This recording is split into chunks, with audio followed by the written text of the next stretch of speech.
तो आज की हमारी क्लास में हम बात कर रहे हैं आपके साथ पावर बीआई। तो पावर बीआई की हमारी थर्ड क्लास है। फर्स्ट क्लास में हमने पावर बीआई के इनको देखा, सेकेंड क्लास में पावर बीआई कैसे यूज करते हैं इसके बारे में जाना। अब हम आगे बढ़ते हैं, हम बात करते हैं पावर बीआई के अंदर किस तरह से डेटा हम लाएंगे। डेटा, क्योंकि पावर बीआई के अंदर डेटा होता नहीं, डेटा किसी न किसी सोर्स से लाया जाता है। चलिए, पावर बीआई में हम डेटा किस किस सोर्स से ला सकते हैं इसके बारे में डिस्कस करते हैं। सबसे पहले मान लीजिए कि मेरे पास डेटा नहीं है, मुझे डेटा एंट्री करना है, तो कैसे करेंगे। जैसे मैंने बताया, पावर बीआई में कोई डेटा सोर्स नहीं होता है, लेकिन पावर बीआई में कुछ हद तक डेटा रख सकते हैं। यहाँ ऊपर आपका एंटर डेटा दिख रहा है, जहाँ पे आप अपने टेबल्स वगैरह खुद से बना के डेटा एंट्री कर सकते हैं, बस वन टाइम। ठीक है। इसका यूज होता है जैसे कि आपके पास एक्सेल का कोई डेटा है, उसको आप ले जाना चाहते हैं। ठीक है।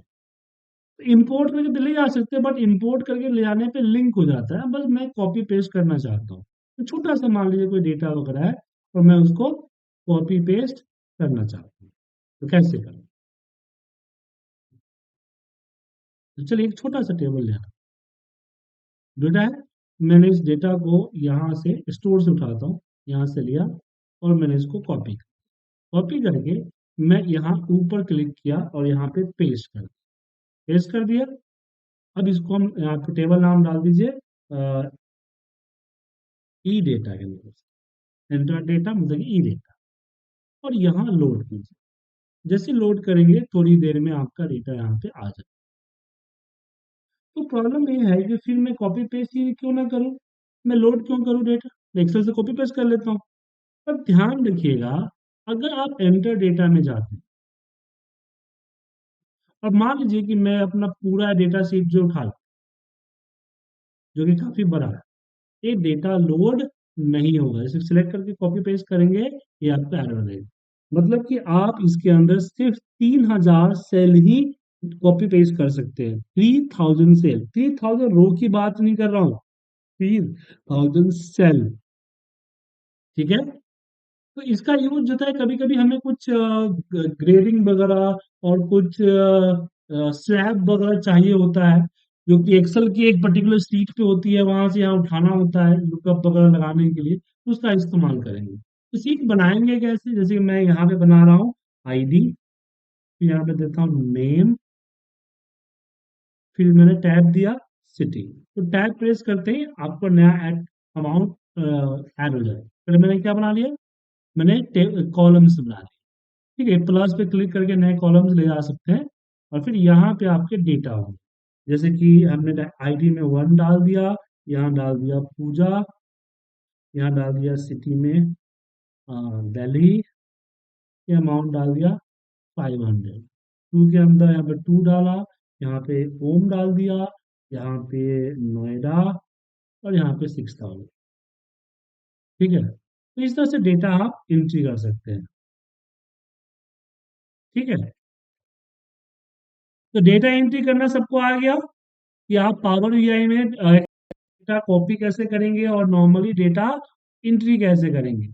ये समझ में आ गया आप लोगों को, कोई दिक्कत इसमें।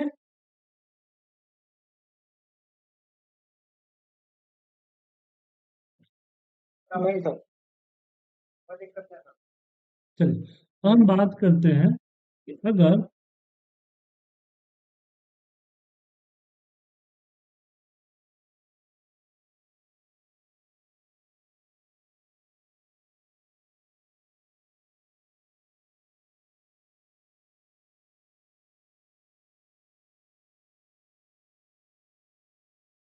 अब बात करते हैं हम एक्सेल फाइल से डेटा लेंगे तो कैसे लेंगे।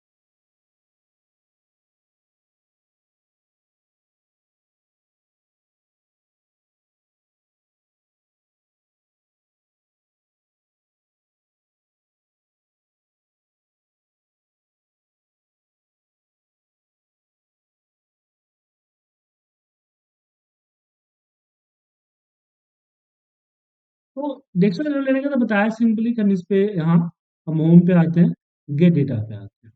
गेट डेटा में हम पहले फाइल को सिलेक्ट करते हैं, एक्सेल फाइल। मैं बताया ही था आपको, फिर भी एक बार बता देता हूँ। आप कनेक्ट करना है, अपनी एक्सेल फाइल को सेलेक्ट करना है, ओपन करना है। ओपन करने के बाद हमें इसको सिलेक्ट करना है और एक बार डेटा को क्रॉस चेक कर लेना है। टैब इसको क्लिक करते ही हमारा लोड हो जाएगा। अगर इसके अंदर कोई चेंजिंग है तो हम ट्रांसफॉर्म में चले जाएंगे, फिलहाल कोई चेंजिंग नहीं है तो लोड पे कर देंगे। एक साथ एक से ज्यादा दो तीन सीट अगर ऐड करना हो तो दो तीन सीट भी आप ऐड कर सकते हैं। ठीक है। लेकिन अगर मान लीजिए डेटा एक्सेल में ना हो, डेटा पड़ा हो नोट पैड, तो आप नोट पैड को सिलेक्ट कीजिए, या सीएसवी में पड़ा हो, दोनों एक ही होता है। और उसके बाद आप अपने लोकेशन पे चले जाएं और देखिए जहाँ पे डेटा आपका सीएसवी डेटा डीटीए का पड़ा है, हमने यहाँ पे ओपन किया। अब सीएसवी क्या होता है, कॉमा सेपरेटेड होता है, तो यहाँ पे बाय डिफॉल्ट कॉमा आ गया, वरना आप चेंज कर सकते हैं और यहाँ पे आप उसको लोड कर दीजिए। ये डेटा आपका लोड हो गया है। तो सीएसवी क्या होता है, कॉमा सेपरेट, मतलब कि एक कॉलम दूसरे कॉलम से के साथ कॉमा का सेपरेटर होता है, इसलिए उसको सीएसवी सेपरेटर कहते हैं। ठीक है। अब यहाँ पे कॉलम इस पे फाइल पे आते हैं। अब मान लीजिए नोट पैड की फाइल है, तो सीएसवी नहीं है, नोट पैड, इसी को सिलेक्ट करके वापस आप कनेक्ट कीजिए। और जैसे कि यहाँ आपको एक नोट पैड की फाइल आपको दिखेगी डीटी, नोट पैड है। और नोट पैड में आप डेटा यहाँ देख ही सकते हो, डेटा क्या है। यहाँ पे अगर थोड़ा सा इसको बड़ा कर देता हूँ, ये डेटा है। ये भी हमारा टैब सेपरेटेड है, क्या है, कॉमा सेपरेटेड नहीं है, टैब सेपरेटेड है। ये जो डीटीए क्या था, कॉमा सेपरेटेड था, दिख रहा है ना सर, एक कॉलम में दूसरे कॉलम में कॉमा था, बट इसमें एक कॉलम से दूसरे कॉलम में टैब है। तो यहाँ पे जैसे ओपन करेंगे, यहाँ देखिए कुछ नहीं दिखा, गलत दिखा रहा है, क्योंकि ऊपर डिलिमिटेड आपको इसने पिक नहीं किया। तो मैं यहाँ टैब डाल दूंगा, तो अब देखिए पिक कर लिया, और आप देख सकते हैं कि पूरा का पूरा सेल यहाँ पे इस तरह से आ गया। अब मैं इसको लोड करूंगा, डेटा यहाँ पे लोड होके आ जाए। ठीक है, डीटी का डेटा डीटी है। अब यहाँ पे क्वेश्चन आता है, मेरे पास और भी है।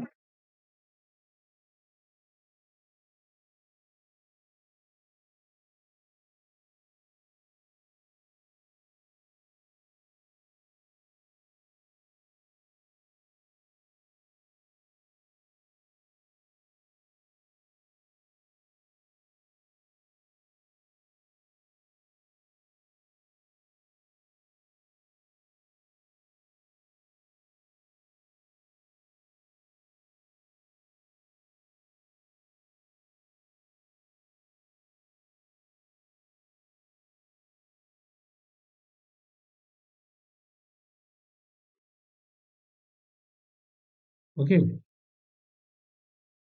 तो यहाँ पे हम आते हैं, क्लिक करते हैं और जाते हैं फाइल के अंदर, जाती है एक्सएमएल और जेसन फाइल को। अब एक्सएमएल फाइल अगर हम यहाँ पे कनेक्ट करते हैं, तो ये रहा एक्सएमएल फाइल, दिख रहा है। एक्सएमएल फाइल कुछ इस तरह से एक्सएमएल कोड में होता है। अब एक्सएमएल को होता है क्या? देखिए एक्सएमएल जो है, जो एप्लीकेशन वेबसाइट से चलती है, वेब एप्लीकेशन है, उसके अंदर जो बैकएंड में डेटा डाला जाता है, जो कि डेटा डायरेक्टली हम नोट पैड में डाल देंगे तो प्रॉब्लम हो सकती है, डेटा को सिक्योर करना है, डेटा को अरेंज करना। तो ऐसे केसेस में हम इसको इस तरह के एक्सएमएल कोड के जरिए डालते हैं। अब इसी डेटा का मुझे लेना है, तो इसको हमने लोड ओपन किया और आपको यहाँ पे देखिए, उसी कोड के अंदर ये डेटा रहा, ये डेटा था। ये डेटा आप यहाँ पे जैसे क्लिक करूंगा, एक्सएमएल से डेटा हमारा लोड होगा। ठीक है।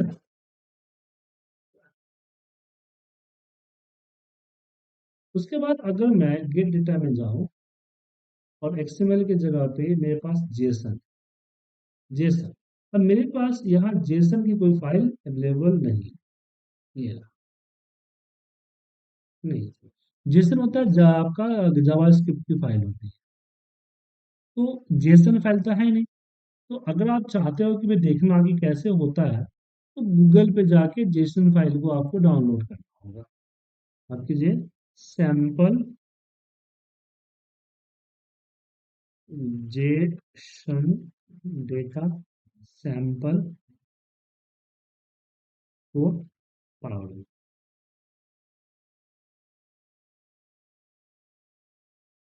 ठीक है।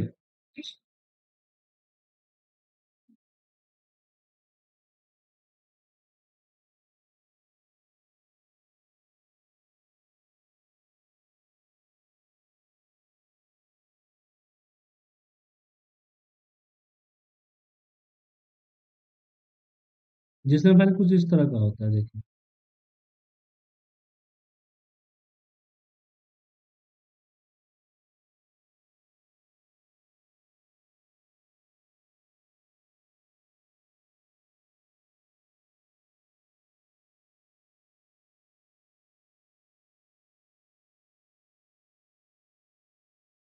एक मिनट, गलत हमने किया। इसमें नहीं है data. Download latest edition. Power भी डाउनलोड करने के लिए बोल रहा है।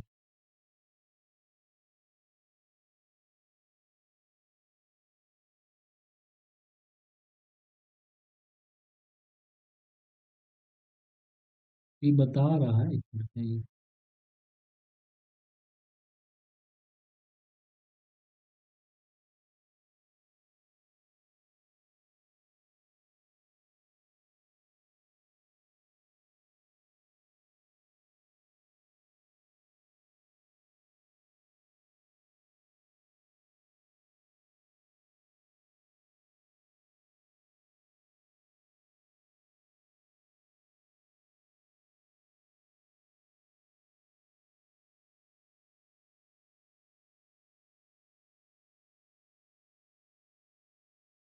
ये है जेसन फाइल। तो इस पूरे डेटा को अगर हम कॉपी करें, और कॉपी करने के बाद मैं नोट पैड खोलूँ,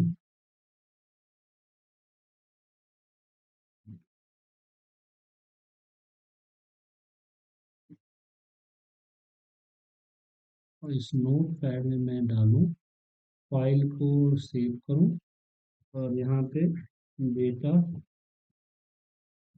dot C S V D था, सी एस पी नहीं, सॉरी, जेसन है ना, Jason.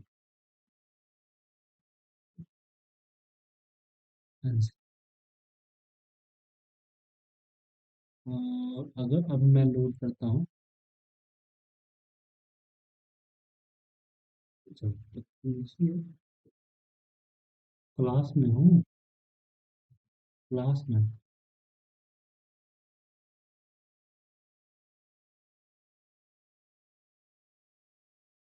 Gate file Jason connect, ये आ गया डेटा का जेसन फाइल। दिख रहा है ना सर, जस्ट बनाया मैंने। क्लिक कीजिए। No।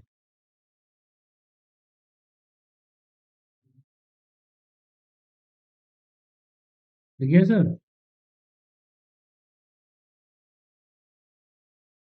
अब इसमें दिखा ही डेटा फाइल लिस्ट दिख रहा है। अगर मैं इस लिस्ट पे क्लिक करूंगा तो यह लिस्ट का अलग डेटा आ गया सर। ये आपका, ये है पावर क्वेरी है। तो जिसका इसका डेटा चाहिए यहाँ पे आपको पूरा आएगा। ये देखिए रीजन का, ये आपका list, variable value, variable all, ये आपको पूरा दिख रहा है। ये दो चीज में क्रॉस लगा हुआ है, वो उसको नहीं देख पाया, इसलिए आया डेटा लिस्ट पे। एक मिनट,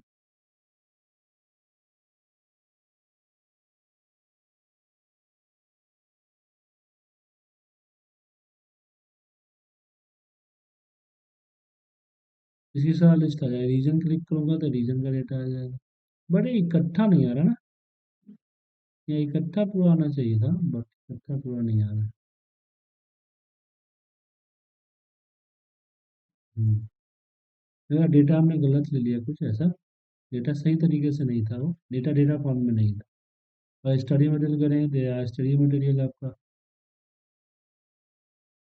अलग अलग सीट, इसके लिए आप चाहो तो आपको बनाना, कॉपी कर। जेसन फाइल डेटा अगर सही फॉर्मेट में होता तो ये आ जाता। ठीक है, ये सही फॉर्मेट में डेटा नहीं था। यहाँ भी दिखा रहा है कि इसी तरह से आएगा, क्लिक करते लिस्ट आएगा, दिखा रहा है यहाँ भी। ठीक है।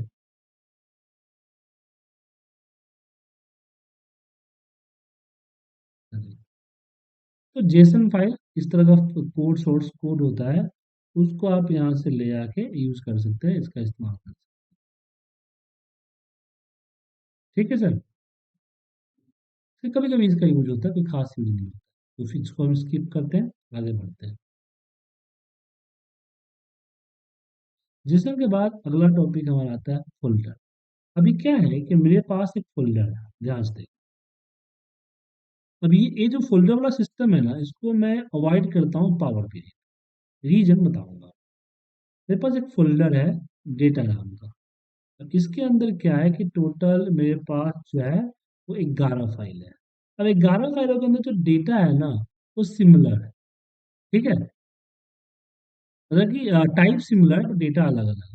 अब मुझे 11 फाइल का डेटा को कंबाइन करके एक सीट के नीचे, एक सेल में, एक सीट में, एक के नीचे, एक के नीचे के लाना पड़ता है। ये चीज क्या हम पावर बीआई में कर सकते हैं? हाँ, कर सकते हैं, क्यों नहीं। गेट डेटा के अंदर जाइए और फ्रॉम फाइल में फोल्डर को सिलेक्ट कीजिए, देन कनेक्ट। अब यहाँ पे अपना फोल्डर का पाथ ले लीजिए, जो आपका फोल्डर है वहाँ का लोकेशन आप एक बार ले लीजिए।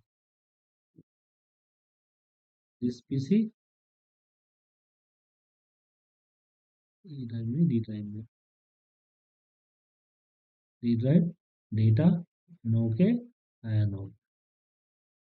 देखिए आ गया।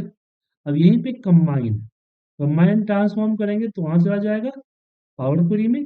कंबाइन लोड पे करेंगे, यहाँ कंबाइन होकर लोड में आएगा। लेकिन एक छोटी सी प्रॉब्लम होगी सर।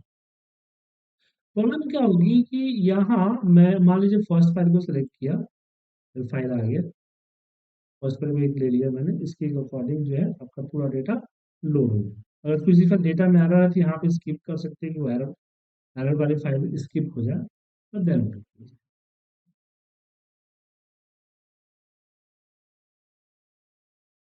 कि आपका डेटा क्लियर है। देखा, ये फाइल 1 2 3 फाइल कंबाइन।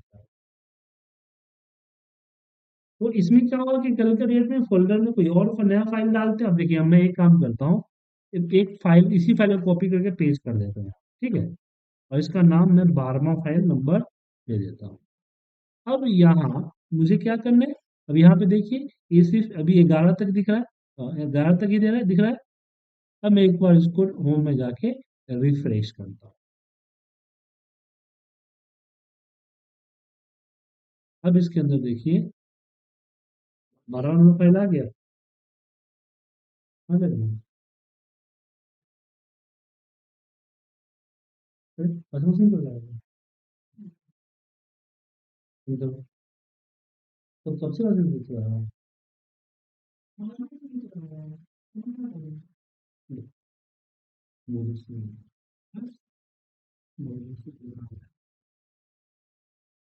नया सर नहीं। तो अगर फोल्डर से डेटा लेते हैं, तो जैसे ही आप रिफ्रेश करेंगे आपका फोल्डर में, डेटा ऑटोमेटिकली क्या हो जाएगा? अपडेट हो जाएगा। आपको मैनुअल अपडेट करेंगे जी। यहाँ गेट डेटा में जाइए, फाइल पे जाइए, या फोल्डर दिख रहा है।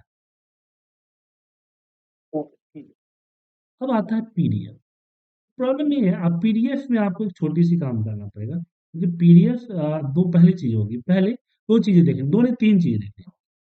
पहला, आपके पीडीएफ के अंदर में स्कैन पीडीएफ नहीं ले, जो इमेज के फॉर्मेट में होता है, वो पीडीएफ आपका नहीं लेगा। ठीक है, पहला। दूसरा, अगर पीडीएफ के अंदर कोई डेटा से डेटा है और यहाँ दूसरा डेटा है, तो दूसरे सीट का डेटा आप देख रहे हैं, यहाँ पे हेडिंग है, तो इनको कंबाइन करके ले लेगा। क्या कर लेगा? दोनों सीट को कंबाइन कर देगा। लेकिन अगर हम करें कि इसी में दूसरा डेटा एक और होगा, डीटी नाम से होगा, डीटी, इसमें देखिए, इसमें आपके पास डेटा है। अब इसके अंदर डेटा जो है आपका अगले सीट पे, यहाँ हेडिंग नहीं है, नहीं हेडिंग है सर। और इसमें कई सीट्स है, कई सारे 125 पेजेस हैं। तो सारे पेजेस का डेटा तो लेगा, बट 125 अलग अलग टेबल में लेगा। किसमें लेगा? 125 अलग अलग टेबल में लेगा। समझे?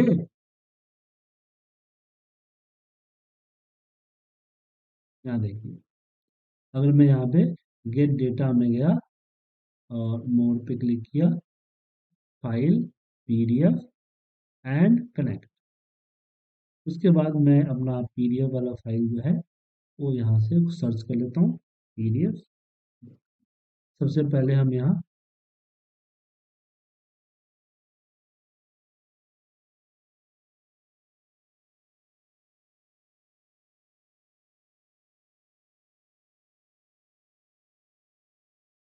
सॉरी, यहाँ पे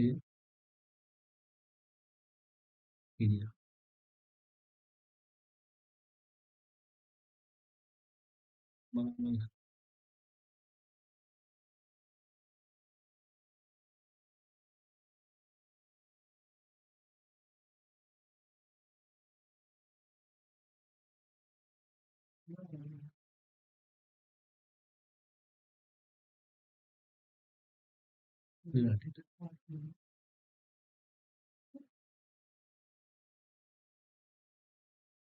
डेटा है।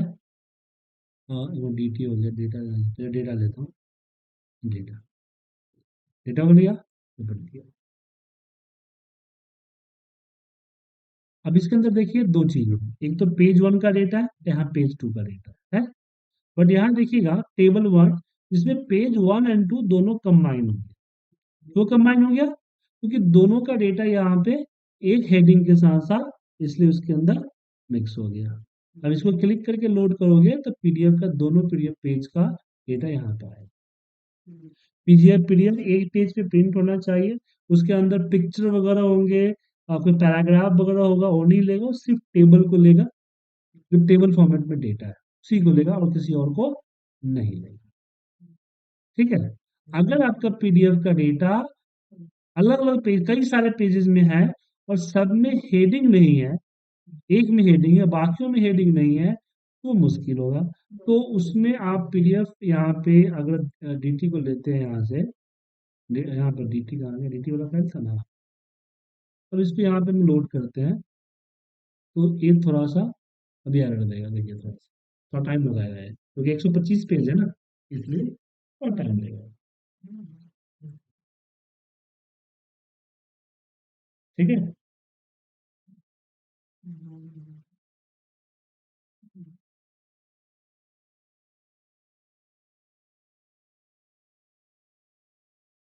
थोड़ा टाइम लगेगा।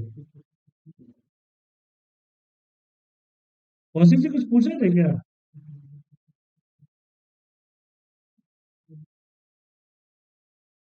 कौशिक जी, देखिए आया ना? लेकिन आइडिया क्लियर आ गया। ये अलग अलग पेजेस आपको दिख गया, देख कंबाइन तो होंगे ना आपके, हो कंबाइन सर? मतलब जनरली ऐसा कोई रिपोर्ट हो जिसमें टेबल बीच में हो टेक्स्ट के, तो कैसे लेंगे फिर? ऑटोमेटिक टेबल रीड कर लेगा, आपको करने की जरूरत नहीं, सिर्फ वो सिस्टम ऑटोमेटिक रीड कर। अच्छा, तो सर हमें सिर्फ पीडीएफ इंपोर्ट करना जी, उसके अंदर जितने भी टेबल्स लिस्ट होंगे ना, वो आपको दे देगा, दिखा है। देगा, ओके। बिल्कुल वेब पेज की तरह। ठीक है?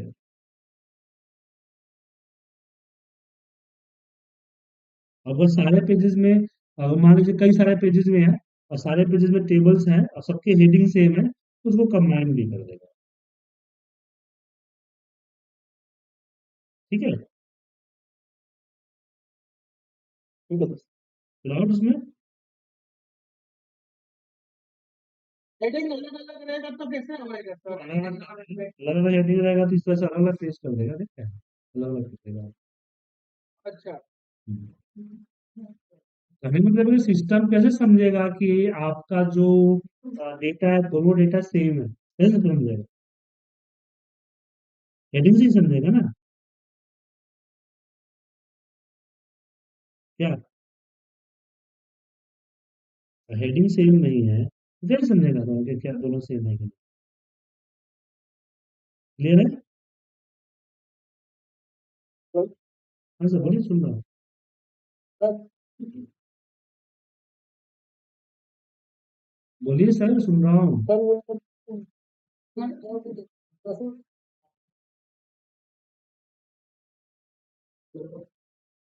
बोलिए सर, सुन रहा हूँ कौशिक जी।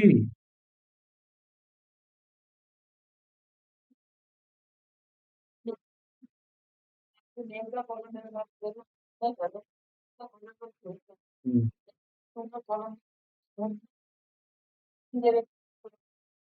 कर लेगा क्या मैं, हेडिंग मैच करेगा, हेडिंग का सीक्वेंस से लेना देना नहीं है, सीक्वेंस अगर इधर उधर हुआ उससे कोई लेना देना नहीं है, ले लेगा सर।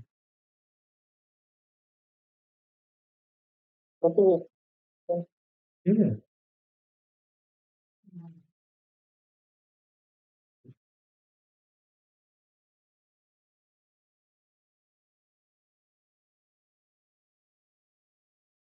चलिए, आगे बढ़े।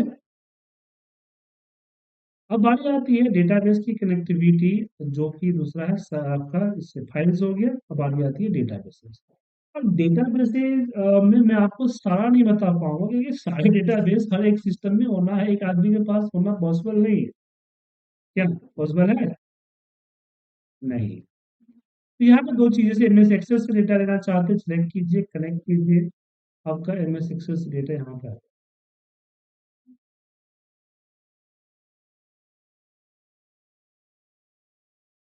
ओपन कीजिए। यहाँ पे डेटा को सिलेक्ट कीजिए, डेटा हो गया, क्यूरी हो गया, सबको ले सकते हैं हम। ठीक है, सिलेक्ट कीजिए। और नॉर्मल जैसे एक्सेल सीट लेते हैं ना, उसी तरह यहाँ पे भी लोड कर सकते हैं। एमएस एक्सेस के बाद अगर हम आगे बात करें, हाँ सॉरी, एक्सेल के लिए ब्राउज में, तो यहाँ पे आपका एसक्यूएल सर्वर है। आप एसक्यूएल सर्वर से डेटा ले सकते हैं। बस एसक्यूएल सर्वर से डेटा लेने के लिए आपके पास एसक्यूएल सर्वर आपके सिस्टम में, सर्वर या क्लाइंट आपके पास होना चाहिए। जैसे इसको आप कनेक्ट करेंगे, तो सबसे पहले पूछेगा आपको सर्वर नेम। ठीक है, उसके अलावा डायरेक्ट यहाँ आप SQL की क्वेरी भी लिख सकते हैं। मैं भी दिखाता हूँ। जैसे कि हम यहाँ पे SQL सर्वर ले लिए, यहाँ पे सर्वर नेम आपके सामने दिख रहा है, मैं कॉपी कर लेता हूँ, इसको कनेक्ट कर लिया। ये सर्वर है मेरा। अब इसके अंदर डेटा बेसिस है, मान लीजिए मेरे पास। तो डेटा बेसिस मान लीजिए कि एचटीएम का डेटा बेसिस है, इसमें टेबल्स है। टेबल्स में आपका मान लीजिए कि डीटी टेबल्स, डीटी है मान लीजिए। ठीक है, तो मैंने यहाँ पे आया सर्वर दे दिया, डेटाबेस मैंने दे दिया 8 PM। ठीक है, और यहाँ पे आप ओके कर दोगे तो पूरा डेटा आएगा। यहाँ पे आप लिख सकते, कोई क्वेरी भी लिख सकते हैं कि select star from D T A. ठीक है, और मैं यहाँ पे ओके करता हूँ। अब डायरेक्ट क्यूरी चलेगा और देखेंगे डेटा आपके सामने लोड कर। तो मान लीजिए कि सर मुझे तो SQL क्वेरी पता नहीं है, मैं SQL क्वेरी कैसे टाइप करूंगा? तो ऐसे केसेस में आपको क्या करना है, डेटाबेसेस में SQL सर्वर, यहाँ पे हम देखिए, यहाँ पे क्यूरी दे दीजिए। अब इसमें प्रॉब्लम ये है कि इसमें कोई पासवर्ड वगैरह है नहीं, तो मांगना अगर होगा तो पासवर्ड मांगेंगे। ठीक है, पासवर्ड इसमें नहीं है, इसलिए नहीं मांगेंगे। विंडो पे अब यहाँ पे मान लो यहाँ पे सारे डेटाबेसेस, जैसे कि यहाँ आपको दिखे थे सर्वर में, वो दिख गए। और यहाँ पे आपके डेटा टेबल्स हैं। जो टेबल का डेटा लेना है उसको सेलेक्ट कीजिए, और जो टेबल जैसे डीटी का लेना है सेलेक्ट करके इसको क्लिक कीजिए और यहाँ पे लोड कर दीजिए। लोड हो गया? समझ गए आप लोग? कौशिक जी, कुछ क्वेश्चन है क्या? नहीं सर, हो गया। तो इसमें से आपको, तो डेटा पुश हो गया सर। एसक्यूएल में कनेक्ट करेगा तो ऑटोमेटिक टेबल सेलेक्ट क्रिएट करेगा वो लोग। जी जी बिल्कुल, जी बिल्कुल, रखिए ना क्लियर। अब यहाँ पे और भी बहुत सारे डेटाबेसेस हैं। अब इसमें क्या होगा, कोई डेटा तो आपको डायरेक्ट हो जाएगा, और कुछ ही डेटा पे आपको लगेगा कनेक्टर। जैसे कि मैं अगर ओरिकल लूं और कनेक्ट करूं, ये क्या बोल रहा है कि आपको ओरिकल का डेटा अभी मेरे पास है नहीं, आपको कनेक्टर यूज लेना पड़ेगा यहाँ पे। ठीक है, जो नहीं होगा वो बोलेगा कि नहीं है। उसी का किसी चीज का आपको कनेक्टर बोलेगा, या कनेक्टर, बाकी वही सेम है, ओरिकल का भी सेम है। उसके बाद आपको डेटाबेसेस में जैसे मान लीजिए कि मुझे सैप आना लेना है, कनेक्ट कीजिए। देखिए यहाँ पे कनेक्टर बोल रहा है कि सैप आना डेटाबेस का कनेक्टर चाहिए। तो ऐसे कनेक्टर को आपको इंस्टॉल करना पड़ेगा। कहाँ से? वही गूगल से। गूगल में आप जाइए, सर्च कीजिए कि सैप एसएपी हाना पावर बीआई कनेक्टर डाउनलोड। ये आगे आप कनेक्टर डाउनलोड और उसको कनेक्ट करके अपने सिस्टम में इंस्टॉल कर लीजिए। ठीक है,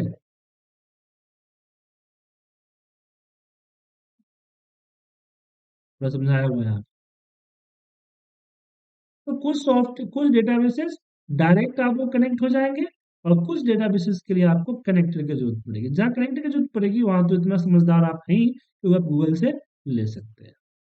उसके माइक्रोसॉफ्ट फैब्रिक वगैरह है, वेयर हाउस वगैरह, अगर आपके पास है तो आपको पता होगा कि कैसे इसको यूज करते हैं। मेरे पास नहीं है। तो अजूरे अगर यूज करते हैं तो आपको पता होगा कि अजूरे के जो डेटाबेसेस हैं वो कैसे लेंगे। अब आते हैं ऑनलाइन सर्विसेज में। बहुत सारे ऑनलाइन सर्विसेज हैं जो कि यहाँ पे कनेक्ट होते हैं। ठीक है, बहुत सारे ऑनलाइन सर्विसेज है। आपके पास अगर इसकी एक्सेस है तो आप इसको सिलेक्ट करके कनेक्ट कर सकते हो। बस उसके लिए ध्यान रखिए उस समय इंटरनेट होना चाहिए। तो क्या होएगा सर, लिंक्डइन पे दिखाया है सर तो। लिंक्डइन का आप अपने पास होना चाहिए ना, सेल्स नेविगेटर डेटा बेटा डेटा होना चाहिए। लिंक्डइन में से ही होता है ना, सेल्स वगैरह भी होता है। सेल्स फोर्स है यहाँ पे। ये मेरे पास नहीं है तो मैं बता नहीं सकता एक्सेस वगैरह, मैं यूज नहीं करता। और मैं कनेक्ट भी करूंगा तो मुझसे आईडी पूछेगा, मेरे पास आईडी रहेगा नहीं तो फिर क्या फायदा। ठीक है, उसके बाद अदर सोर्सेज है। अदर सोर्सेज में अभी वही सेम है कि अदर सोर्सेज है इसमें। और इसमें आपको ब्लैंक क्वेरी चला सकते हैं, कोई भी ब्लैंक ब्लैंक क्वेरी चलाना है।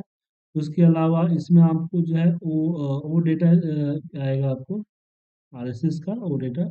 इसलिए वही है, गूगल सीट है, गूगल सीट लीजिए और यहाँ पे कनेक्ट कर दीजिए, यहाँ पे कंटिन्यू कीजिए। तो हो जाएगा ना सर गूगल शीट का। हाँ, अब गूगल सीट का यूआरएल आता है यहाँ पे डालने के लिए। तो आपको क्या करना है, जो आपके पास गूगल सीट है उसका डेटा आप लीजिए। जैसे कि मैं गूगल सीट में डैशबोर्ड, उसका डेटा होगा ना, ये फाइल है, ठीक है। नहीं तो डैशबोर्ड का अलग फाइल है, ये नहीं है। ये डेटा पी डेटा, ठीक है, डेटा है। अब इसको मैं शेयर करता हूँ, शेयर। अब शेयर में हमने कॉपी लिंक किया, सेटिंग भी है। अब यहाँ पे सेटिंग कर सकते हैं, क्या क्या होना चाहिए। यहाँ पे मैंने कॉपी किया। कॉपी करने के बाद मैं आता हूँ पावर बीआई, यहाँ पे लिंक हमने पेस्ट कर दिया एंड ओके। अब ये कर रहा है साइन इन करो, समझे? क्योंकि साइन इन नहीं है, तो ब्राउजर में जाके आपको अपना साइन इन करना होगा।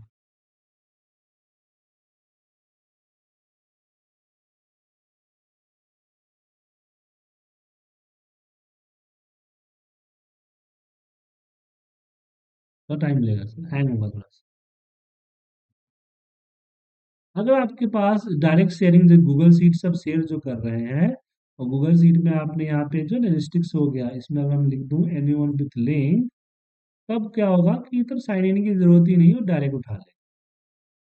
ठीक है, लेकिन क्या है कि अभी हमने बोला कि भाई साइन इन होने के बाद होगा, तो ये साइन इन करने के लिए बोल रहा है, इसलिए हैंग भी होगा। तो इंटरनेट वगैरह से वेब लिंक वगैरह लेते हैं थोड़ा सा हैंग होगा आपका। ठीक है, ये देखिए, कनेक्ट होने में हैंग होगा, कनेक्ट होने के बाद कोई दिक्कत नहीं है। हाँ, रिफ्रेश करेंगे थोड़ा सा टाइम ले, बाद बाकी जो वर्क करेगा स्मूथली करेगा। क्योंकि अलग प्लेटफॉर्म से डेटा इस प्लेटफॉर्म पे आ रहा है तो थोड़ा सा कन्वर्जन वगैरह में टाइम लगता है। ठीक है,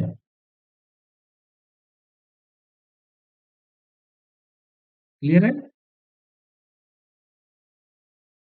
तो आप लोग जो है अलग अलग टाइप के डेटाबेस को लो, कनेक्ट करके देखिए। आज इसको कनेक्ट करके देख लीजिए, कल हम इस पे नेक्स्ट क्लास में हम इस पे क्या करेंगे, अब डैशबोर्ड बनाना सीखेंगे। वो डेटाबेस में आ गया तो एक बार हम डैशबोर्ड सारे जो विजुअलाइजेशन है वो एक बार देख लेंगे, ताकि हम डैशबोर्ड के लिए एलिजिबल हो जाए। फिर उसके बाद बाकी के कंपोनेंट हम देखेंगे। ठीक है सर? ठीक है सर, एक्सेप्ट